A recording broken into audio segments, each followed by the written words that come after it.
Samsung is no stranger to cheating at benchmarks. They've been doing it for years, and they're not the only ones. The question I have this time is why? Their new flagship S95B TV checks just about every flippin' box. 4K, 120Hz, variable refresh rate, over 1000 nits peak brightness, and it's got the best color performance of any display I've ever seen, ever. And then Samsung had to go and put this brown stain on their glorious victory by getting caught juicing. It's a ridiculous cell phone, almost as ridiculous as this segue to our sponsor. Anycubic. The Photon M3 air pure and water washable resin is an affordable, fantastic entry-level combo to explore resin 3D printing. You can print detailed miniatures right out of the box. Learn more at the link below.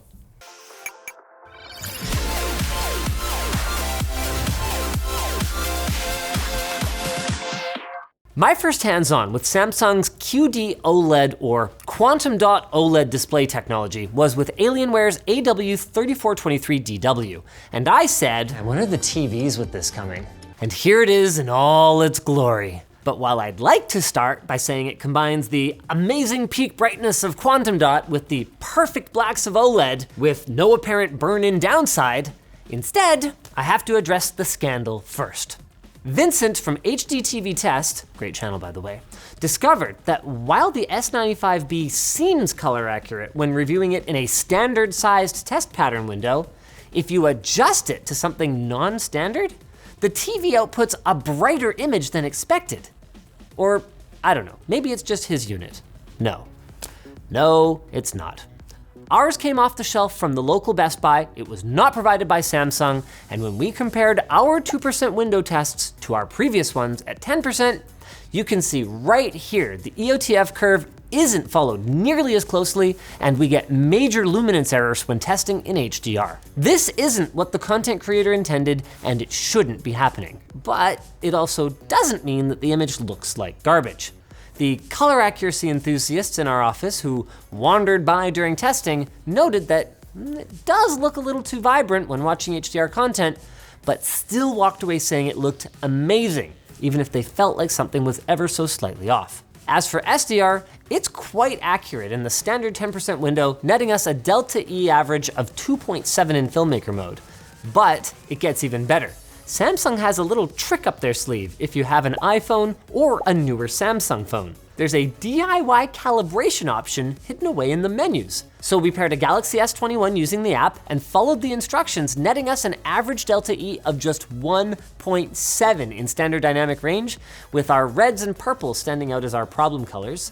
And as for HDR, we went from 10.3 with luminance errors down to 7.7. We have no idea how it's getting an accurate enough reading to then calibrate the display using it, but it works, at least in standard tests. Let's go take a look at how pretty it is, shall we? Before I can do that, I've been tasked with the apparent challenge of getting it out of game mode. It enters this mode automatically, and then if you're gonna create an error message that says, hey, here's what you need to do this thing you're trying to do right now, why not just have a button that says, do that? Oh, there's a game sound mode. Why do I have to go to the quick settings? Isn't this the quick settings? Why is there a game mode submenu? No. Holding right on the D-pad brings it up. Why would that? Oh my God. So it tells me to go to the settings menu that I'm already in to change the thing I'm trying to change. I wanna throw this thing through the screen. Oh my God. It previews with audio? Yeah. It previews with freaking audio though. Well, you got plenty of time to see it because it's gonna play forever. Netflix does that too. A lot of things preview with audio now. Yeah, but this is the freaking home menu of my TV. I know. Maybe you want to hear it a little bit. No, I don't. You don't want to hear it a little bit? No, I want to use the menu of my TV. The speakers are good though. I guess we can talk about I/O. It's got 4 HDMI 2.1 ports. That's really nice to see. One has eARC. It's got an optical port, 2 USB media ports, Wi-Fi 5. It has Ethernet, but this guy didn't bother to test how fast it goes. The internet didn't work in the bedroom set. You complain the remote sucks, but honestly, it's not really any worse than like the Shield remote. It's yeah, but I don't think the Shield remote's any good either. Solar charging. USB-C too on the back. Yeah, seems fine. I mean, it's the interface that sucks. Why is it that I keep being dropped back into Shadow of the Tomb Raider here? I'm trying to use the menu. So my main problem is that there's no input source button. Oh, that's so So stupid. try to change source manually. Look for it. Try to find it. You already missed it. Oh, did I now? All settings? You're close.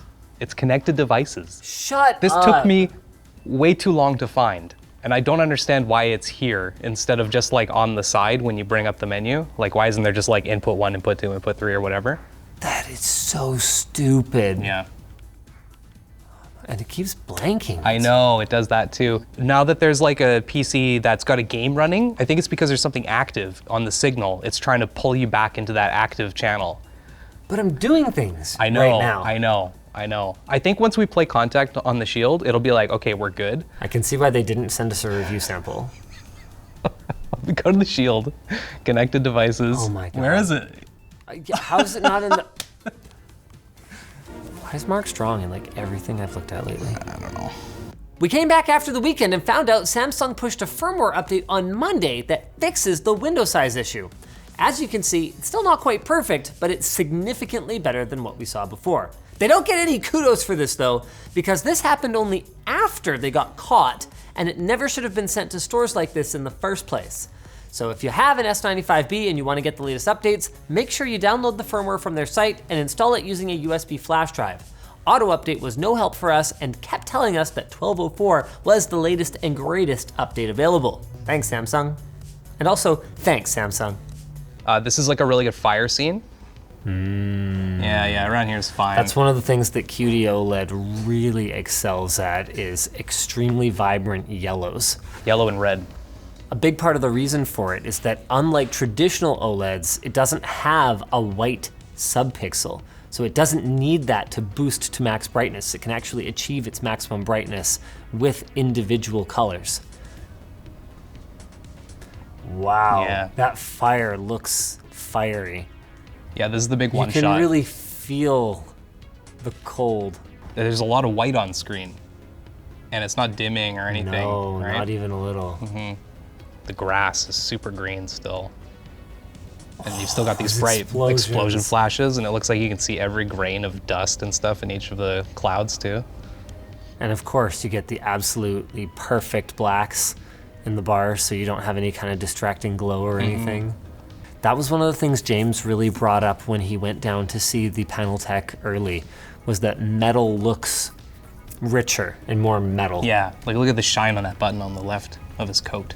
Yeah. Like you see the reflection on all of the surfaces. I mean, even in his eyes too. Yeah. Okay, Wow. check out Encanto. Check out Encanto. They've got one scene with some fireworks. It's nuts. Wow, this looks good. The colors, hey? Wow! Like the bright highlights are just incredible. Wow! That's pretty much it. I just want to see the fireworks. It's not just bright. I where know, it's the contrast. It's the richness. Yeah. You don't think it's brown until you see this, and It then looks the like old it's yellows shining Yeah. instead of looking like it's yellow. Wow, like that firework goes off and you're like, Yeah, okay. It doesn't have Dolby Vision, but check out the Dolby Vision demo. it doesn't have Dolby Vision? No, it's the one. It's got HDR10 What? plus. It's got HDR10 plus. I know. Samsung, what are you doing? Basically, Perfect. perfect. If you can see the TV, you are getting the full experience. Now you don't mind sitting on the side of the room. Well, I'm still gonna be center, but you know. Sure. But you don't feel bad for But I don't feel as bad, yeah. Crank up the noise. The speakers are actually really good on this TV. Man, that looks good! I know. The fire! But the sound, even the sound. It's not bad. For TV speakers with no sound bar. And it's still gonna work with a sound bar if you get it with all the other speakers in the TV, as Right. long as it's Q Symphonic compatible. Right. And that's something that Sony's also been pushing with their center channel TVs. It actually works really well. Like juicing up your center like that is really important to enjoying anything with dialogue, which is like everything. The major complaint that people have been complaining about in Yeah. TV and movies for the last like 15 years. Yeah. I can't hear what they're saying in the quiet scenes. I have to turn it down when there's something big happening. Yeah. Did I catch myself falling for Best Buy Vivid Effect during those fireworks? I think you kind of did. I think it did. Because like, even though we tested it in a 10% window and it looked great, like really accurate, when we did it again in a 2% window, it's obviously pretty wrong. Like you see it clearly. And this is not a 10% window or a 2% window, it's a full screen. So I don't know. Is it okay to just enjoy those boosted highlights when everything else looks so good? I don't mind personally. I think it looks really good. When you put it up next to a direct, like actual mastering monitor, you can see the difference. And it's kind of like, okay, sure, I'd probably pick that one. But if I walked into a store and I saw this playing content, you'd be like, wow. I'd be like, wow, that's amazing. So is what Samsung's doing shady? Absolutely. But it still looks amazing. Just like our new screwdriver t-shirt. Get yours today while you wait for the real screwdriver to come out. Soon, I promise. For real this time. Now let's pivot to gaming. I mean, who needs movies when you've got unskippable cutscenes, right? The panel does up to 4K 120Hz with support for variable refresh rate and auto low latency mode, and the results are, well, we're waiting for the lab to figure out a better way to run pursuit tests on OLEDs, but let me say this, subjectively, the UFO looks shockingly crisp. And when it comes to click to photon latency, we were getting about 18 milliseconds, which is darn good. We've even seen reports of the panel being able to be overclocked to 144 hertz. It was Vincent, right? Yeah, HDTV test, yeah. Damn. Wow, that saturation though. I know. Oh, so that's one problem is in game mode, we're stuck between two different picture options. It's like content and entertainment or something like that. They call it two different things. So we can't get a calibrated filmmaker mode or even the custom like calibrated movie mode that we get using the phone app.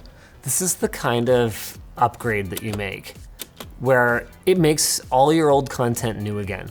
Yeah. Like you're gonna go back and play your old favorites again because you've never seen them like this, you know what I mean? I had just let myself accept that red light meant just brown. A red cast on everything around me. This looks lit in red. Wow. Keep going, it gets better. But the shooting feels good, right? Like everything's responsive because it's 120 hertz. 100%. Variable refresh rate. 100%. Super like automatic low latency mode. Whoa! Are you seeing this, Brandon? Of course you are, because of the viewing angles. Man, why wouldn't we just use a TV like this for like editing? Maybe this becomes our new mainstay living room TV, huh? I feel like for LG, it's the equivalent of overclocking your last gen processor to try and compete with your competitor's new gen one though. Yeah. Sony's actually not just staying 100% siloed these days, they're actually using the like image and sound expertise they have across their company to make like their products better. Screen ratio 16:9. Well, it doesn't look like it right now. I don't know what's going on right now. Game settings. And then you see how it pulls up this mode even though we're already in the game settings mode? No. I know. So this is why I don't like auto. Can we solve the more pressing issue, which is that our image is I don't squished? know why it did that. I think it's a thing in here. Okay. It was a Tomb Raider thing, not the TV. Oh, Nelly, It's doing it. That is smooth, that is responsive, and look at those mouse cursors. Each one is a discrete, distinct, it looks like a CR freaking T. That's my testing every time when I get a new monitor is I look at the cursors when you do a circle. There's no trail. Yeah. But even here, look at like the bright flashlight against like the dark rocks or whatever. Blinding. Yeah. Like, I want to turn it off. Yeah. Look how bright that light is though. I know. It's and look at how big, and that's like a huge portion of the screen. Yeah, you're right. And it doesn't dim, right? Like it's insane. That is mind-blowing. No pure OLED is gonna do that. Well, that was a useful demo anyway, just to see that flashlight sear my eyes. Yeah. Did you notice any weird dimming? Like where it'll just periodically dim or brighten like the LG OLEDs do? No, but I've got that turned off. You can turn it off on this, and I haven't seen it happen since then, because that's a thing, I can't deal with that. I hate watching your monitor during script review because it just dims constantly. It can apparently be fixed with like a hidden menu, but LG has it hidden away because of the risk of burn-in. But if it's not a risk, because as the OLED pixels fade, they should fade fairly evenly since the color is handled by the quantum dot layer, then Samsung doesn't have to do that. It's very impressive, and I cannot wait to see this same panel with a processor from Sony in the new Bravia XR A95K. I think that's the one that's gonna end up in my family room at my new house. Get subscribed, by the way, so you don't miss it. I'm not taking any sponsorships for that spot because that's a really important TV watching spot for me, so it's gonna come down to the 65-inch heavyweight champion. And there's more than just two contenders. LG has been hard at work improving their Gen 2 OLED panels, and we've got a G2 on the way as well. Of course, we haven't really talked about price yet. While last gen OLED is becoming more affordable, all of the TVs that I just mentioned are not. And the cheapest option currently is actually the one we're looking at today, the S95B at $3,000 US. That's a lot in a world where you can go to the local Best Buy and pick up a 65-inch TV for like 500 bucks. But it's a value compared to the A95K and still a couple $100 cheaper than the G2. Another major hurdle to overcome with this latest generation is the lack of size options. While LG's OLEDs are coming out in both larger and smaller models, Sony and Samsung are both stuck with just 55-inch and 65-inch for the time being. As they perfect the QD OLED manufacturing process, this is Samsung, not Sony in this case, we're sure to see more size options, but for now, you might end up having no choice but to stick with LG, since size does matter. Oh, there's more good news though, everyone. Last year's OLEDs, they're still top notch, and the prices are finally coming down so you can save a buck now. And if you can wait a little longer for this to be last gen, wow, are you ever in for something special at, hopefully, a more affordable price. You know what else is affordable? Waiting to hear about our sponsor, Ting Mobile. Tired of paying for some Ting and getting no Ting in return? Haha. Ting Mobile is a low-cost carrier with the perfect plan for whatever your needs might be. They offer nationwide LTE and 5G coverage in the US, as well as award-winning support, and all of their plans offer unlimited talk and text with 5 gigs of data for $25 a month or 12 gigs of data for a measly 10 extra bucks at $35 a month. If you're still hungry for more, $45 a month gets you unlimited data, which is a lot of bits and bytes.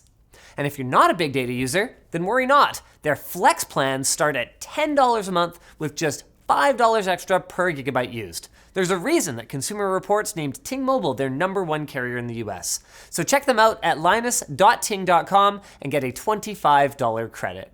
Thanks for watching. If you enjoyed this video, make sure to check out the QD OLED Alienware monitor video. At the time of filming, it is still arguably the best gaming monitor on the market, and they are selling out as fast as Dell can make them.